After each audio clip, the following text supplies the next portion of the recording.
बाकी वाचना वहाँ पर नहीं हुई। ये चौथी वाचना पुनः जबलपुर मड़िया जी में हो रही थी और वाचना का क्रम षटकर्णागम स्वाध्याय का क्रम जो रहता है वो प्रारंभ हुआ। और इसी में एक संदर्भ और बना, 3 जून 1984 का समय था, सन 84 ही चल रहा था। 3 जून 84 को एक समाचार आया कि आरिका समयमती माता जी की संलेखना संपन्न हो चुकी है। इसका मतलब क्या हुआ? जैसे ही समाचार आया तो संघ को प्राप्त हो गया। आरिका समयमती माता जी आचार्य की गृहस्थ जीवन की माँ थी, श्रीमंती जी, और उन्होंने आरिका दीक्षा आचार्य धर्म सागर जी महाराज जी से ली थी। तो उस समय उनका नाम आरिका समयमती जी रखा गया था। उस समय उनका बिहार राजस्थान में ही हो रहा था। बिहार होते होते सीकर जिले में रानौली के पास कोछोर ग्राम में वो रुकी हुई थी और साधना भी उनकी चल रही थी। स्वास्थ्य भी उन दिनों में कुछ उनका अनुकूल नहीं था। तो लगभग 15 दिन पहले से तो उन्होंने अनाज वगैरह का त्याग कर दिया था और त्याग का क्रम धीरे धीरे आगे बढ़ रहा था। 3 जून का महीना था, 3 तारीख थी, 3 जून 1984 का समय था। प्रातःकाल लगभग 9:30 के आसपास, 9:30 के आसपास, और उनकी संलेखना संपन्न हुई। सौभाग्य उनको उस समय मुनि महाराज के निर्देशन का भी मिला। उस समय कोछोर ग्राम में मुनि महाराज विजय सागर जी विराजमान थे। विजय सागर जी कौन थे? आचार्य ज्ञान सागर जी से जिन्होंने क्षुल्लक दीक्षा ली थी और जिनका नाम विनय सागर जी रखा गया था। ज्ञान सागर जी के शिष्य थे। क्षुल्लक दीक्षा ज्ञान सागर जी से ली और उनका नाम विनय सागर जी था। और उन्हीं ने ज्ञान सागर जी महाराज जी की समाधि होने के बाद में ज्ञान सागर जी महाराज जी के ही दूसरे शिष्य मुनि विवेक सागर जी, जो आचार्य कल्प विवेक सागर जी के नाम से जाने जाते गए, तो उनसे उन्होंने मुनि दीक्षा ली थी और मुनि दीक्षा में उनका नाम विनय सागर की जगह विजय सागर जी रखा गया था। मुनि विजय सागर जी उस समय कोछोर में विराजमान थे। उनकी उपस्थिति में नमोकार मंत्र का स्मरण करते हुए सजगता के साथ आरिका समयमती माता जी की संलेखना संपन्न हुई थी। ये समाचार आचार्य संघ में समाज बंधुओं के द्वारा वहाँ आया हुआ था। हम सभी को समाचार मिला तो परिणाम तो जुड़ते ही जुड़ते हैं। आचार्य को भी समाचार मिला। आचार्य तो बहुत उत्कृष्ट भावों में रहते हैं, फिर भी संघ को समाचार मिला, चर्चाएं हुई, समाज बंधुओं ने भी अपनी भाव वगैरह संघ में रखे और दिन निकल गया। जानकारी सभी को मिली। कोछोर ग्राम राजस्थान में था, सीकर जिले में रानौली के पास में है।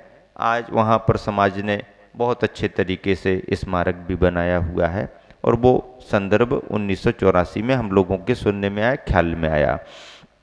1984 में आचार्य के उस प्रवास में विशेष रूप से समाज श्रेष्ठियों के साथ वाचना के दौरान विद्वान और स्थानीय साहित्यकार भी आचार्य से जुड़ते गए। और स्थानीय साहित्यकारों में समझ लीजिए कि विशेष रूप से प्रेस के संपादक वगैरह और सुरेश सरल जी, जिनका नाम सभी जानते हैं, आचार्य के ज्ञान से पहले से ही प्रभावित थे और उन्होंने बाकायदा एक जैनी श्रावक होने के नाते गुरुवर के पास आकर के धर्म लाभ लेना शुरू किया। आचार्य की साहित्यिक विधा से प्रभावित थे।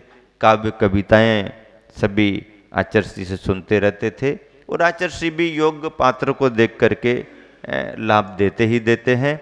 वो पूछते भी रहते थे क्या चल रहा, तो जो भी लेखन चलता था उसकी चर्चा भी होती थी और समय समय पर एक दो ऐसी संगोष्ठियां भी रखी गई जिसमें शहर के जो साहित्यकार हैं उनको बुलाया गया। उन्होंने अपनी रचनाएं सुनाई, आचर्षि ने, संघ के महाराजों ने अपनी रचनाएं सुनाई। काव्य का आनंद, साहित्यिक विधाएं, भारतीय संस्कृति की ये सभी बातें उन संगोष्ठियों में रखी गई। और सुरेश सरल जी बराबर अपनी भूमिका के अनुसार लोगों को जोड़ते रहे। समाज बंधु भी अपना लाभ लेते रहे, पूजा पाठ के रूप में, विधानों के रूप में, कहीं ये कार्यक्रम, कहीं वो कार्यक्रम, कहीं ये शिलान्यास करा दो गुरुवार, कहीं यहाँ निर्वाण करना है, आशीर्वाद मिलता गया। कमेटी वालों का उत्साह इसलिए बढ़ता गया कि गुरुवार के आशीर्वाद से दान पुण्य समाज से होता रहा और उनकी योजनाएं आगे बढ़ती गईं। सभी के सभी तरह से काम अच्छे से संपन्न हो रहे थे। गर्मी तो बहुत पड़ती है, गर्मी की प्रतिकूलता भी मड़िया जी जैसे स्थान में बहुत रहती है, लेकिन फिर भी चूंकि ज्ञानाराधना का शिविर चल रहा है तो लोग बहुत उत्सुक होकर के लाभ लेते रहे। संघ स्वाध्याय में अच्छे रूप में सम्मिलित होता रहा। होते करते आचर्षि के मन में ये सब भाव बनते गए और लेखन के रूप में, काव्य कविताओं के रूप में तो लेखन चल ही रहा था और कई रचनाएं प्रकाशित होकर के सामने आ ही रही थीं। तोता क्यों रोता, या समझ लीजिए डूबो मत लगाओ डुबकी भी, ये काव्य संग्रह आचर्षि के प्रकाशित हो चुके थे समय समय पर। मूक माटी जैसी चर्चा आचर्षि के मन में चिंतन के रूप में चल रही थी। और जिस समय प्रवास चल रहा था, मध्य प्रदेश का भाग, वर्तमान तो अभी छत्तीसगढ़ में है, राजनांद गांव के प्रवास में वहाँ के जो कॉलेज के लेक्चरर वगैरह आए, उनसे जो साहित्यिक चर्चाएं हुई तो पूछताछ करने पर चर्चाओं में उन्होंने भी आचर्षि को पूछा कि आचर्षि कोई खंड काव्य या प्रबंध काव्य जैसा कुछ आपने लिखा है क्या? तो आचर्षि ने कहा कि ऐसा तो इस रूप में नहीं लिखा, पर लेखन के रूप में काव्य संग्रह हैं, कविताएं भी हैं, कुछ लंबी कविताएं भी, बड़ी कविताएं भी हैं, सभी देखी, पसंद की, बहुत रुचिबंत हुई, बहुत अच्छी श्रद्धा से आते थे। और हम लोग देखते थे कि जब वो आके बैठते थे, बात करते थे, तो साहित्य के क्षेत्र में आचर्षि बहुत गहरी गहरी चर्चाएं करते थे। और वो स्वयं अपने साथियों के साथ आकर के घंटों घंटों मतलब धर्म की चर्चा करना, साहित्य की चर्चा करना, राष्ट्रीय स्तर पर चर्चाएं करना, ये सब जुड़े हुए थे। तब आचर्षि के मन में जैसा भी भाव रहा हो, मैं समझता हूँ सम्मेद शिखर का प्रवचन बीज रूप में तो था ही। यहाँ यदि चर्चाओं में ये बात आ गई तो भी आचर्षि का मानस बना होगा कि कुछ बड़े रूप में लिखा जाना चाहिए। और आगे बढ़ते बढ़ते मड़िया जी में आकर के जब वो उसी माटी की कविता को आचर्षि ने आगे बढ़ाना शुरू किया और कविता दार्शनिक दृष्टि से बहुत ही मतलब उद्देश्यपूर्ण लग रही थी, तो सभी के मन में बहुत भाव आ रहे थे कि आचर्षि की तरफ से कोई अच्छा बड़ा काव्य, प्रबंध काव्य या कुछ ऐसा लिखा जाए। आचर्षि के मन में ऐसा कुछ था नहीं, जितना भाव है उतना प्रकट कर देते, लेकिन फिर भी साहित्य साधना के रूप में आचर्षि का चिंतन चल रहा था और उसको मूर्त रूप देने में या उसे एक तरह से भावों में लाने में मड़िया जी का स्थान एक निमित्त कारण बना।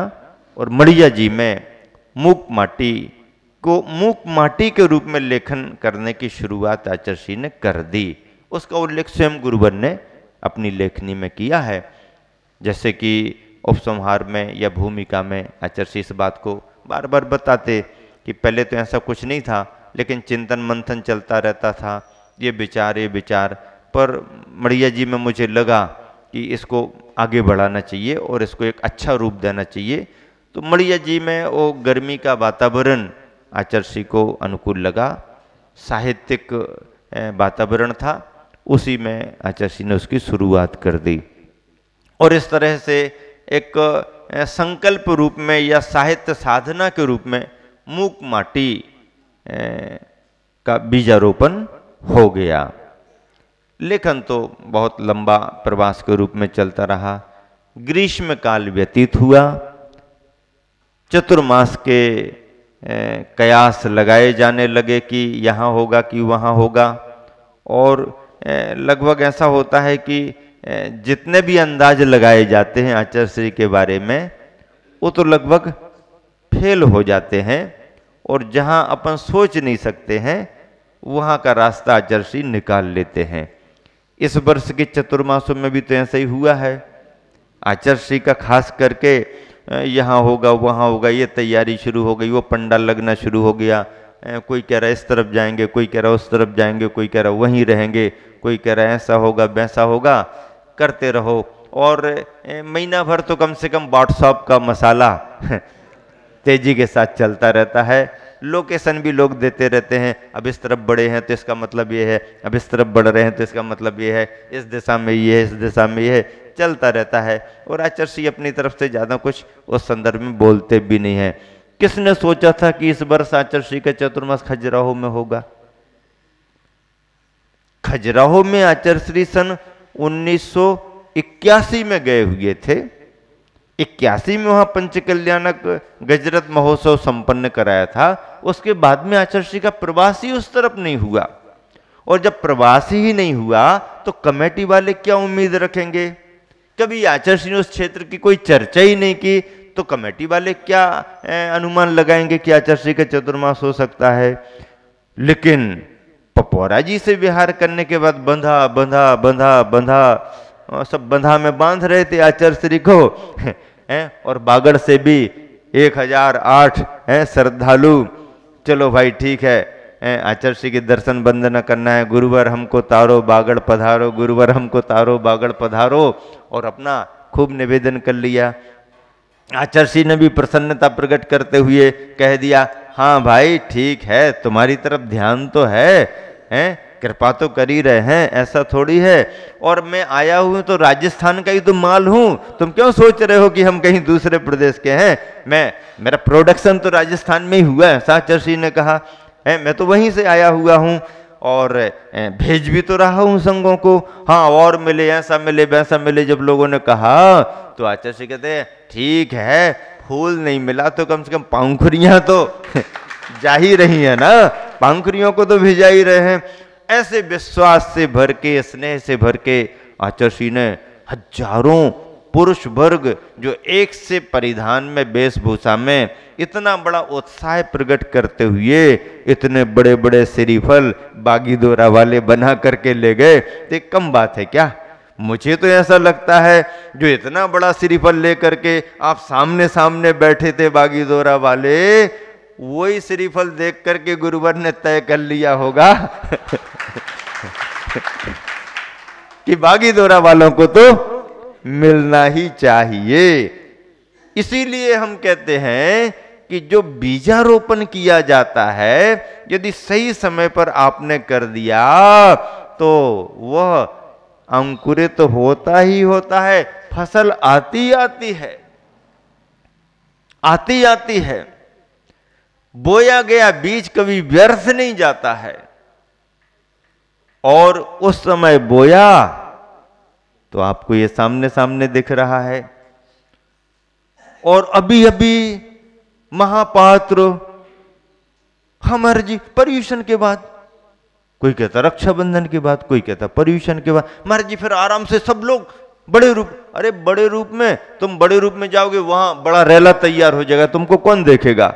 अभी थोड़ा सा खाली खाली है, चले जाओ बढ़िया आशीर्वाद लेके आ जाओ। हो महाराज, जरा से संकेत में सब तैयार हो गए, उत्साह से भर करके सब गए। और जितने उत्साह से भर करके गए उस उम्मीद से भी ज्यादा आशीर्वाद उनको मिला। रविवार का व्यस्तता का दिन, फिर भी 2-2 बार समय मिल गया, सारी चर्चा कर ली, एक एक का परिचय दे दिया गया, एक एक को आशीर्वाद दिला दिया गया। ऐसे ही थोड़ी मिलता है। तुम्हारा पुण्य तो था सो था ही, लेकिन बागी दोरा का वकील भी तो अच्छा तैयार करके भेजाया था ना नीतीश भैया को ले जाओ, जाओ सब लोग जाओ बढ़िया। फिर कोई एक हो बताने वाला, अपने आप सामने वाले को कुछ बोलने की जरूरत नहीं, और सामने वाला अपने बारे में क्या बोले, वो तो कोई दूसरा बोले तब तो बात बनेगी ना। और भैया जी ने भी सबका, और इतना अच्छा अवसर मंच पर भी मिल गया, कमरे में भी मिल गया, आशीर्वाद लेकर के आए। ये जो बीजारोपण हुआ है ये भी तो कहीं ना कहीं फलदायी होगा, होता ही है। इसलिए कहते हैं गुरुवर के चरणों में हम जितनी बार जाएं और जितने भाव अपने प्रकट करें, वो समझ लो पुण्य संस्कार के रूप में बीजारोपण ही होता है। और बीजारोपण यदि हुआ तो कभी ना कभी फसल मिलती ही मिलती है। इस तरीके से इस चतुर्मास में संत शिरोमणि प्रवचन माला के रूप में आपको गुरुवर आचार्य श्री के जीवन यात्रा के ऐसे वृत्तांत सुनने को मिले हैं जो कभी कभार सुनने को मिलते हैं, पढ़ने में आते हैं नहीं भी आ पाते हैं, लेकिन सुनने में यदि आ जाएं तो जीवन भर स्मृति का विषय बनते हैं। गुरुवर आचार्य श्री का ग्रीष्मकालीन प्रवास सन 1984 का मड़िया में संपन्न हुआ। सभी लोग यहाँ वहाँ का अंदाज लगा रहे थे, लेकिन समाज का बहुत बहुत आग्रह देख करके, शहर की बहुत बड़ी बड़ी भावनाएं देख करके, और शहर वालों ने ही मड़िया जी क्षेत्र में ही चतुर्मास करें गुरुवर ऐसा निवेदन किया, तो सन 1984 का चतुर्मास आचार्य श्री ने मड़िया जी में ही स्थापित किया। और मड़िया जी के उस 84 के चतुर्मास में क्या हुआ, कैसा हुआ, तो आपकी 10 दिनी प्रवचन माला संपन्न हो गई। अगली प्रवचन माला का क्रम जब जैसा बनेगा देखेंगे। जैसे आपको कहा गया, संत शिरोमणि प्रवचन माला पार्ट 1 और पार्ट 2 के बाद में अब 3 की प्रतीक्षा आपको करना पड़ेगी। देखेंगे योग सुयोग कैसा कब बनता है, आप प्रतीक्षा करें और बहुत भावपूर्वक ये भावना भाएं कि आचार्य श्री के और जीवन यात्रा के अनुच्छेय पहलू, प्रेरक प्रसंग हम सबको साक्षात सुनने को मिले। और जब इस रूप में सुनने को मिलते हैं तो ऐसा लगता है जैसे चलचित्र चल रहा हो, एक फिल्म चल रही हो, और सारे के सारे दृश्य हमारी आंखों के सामने दिखाई देते हैं।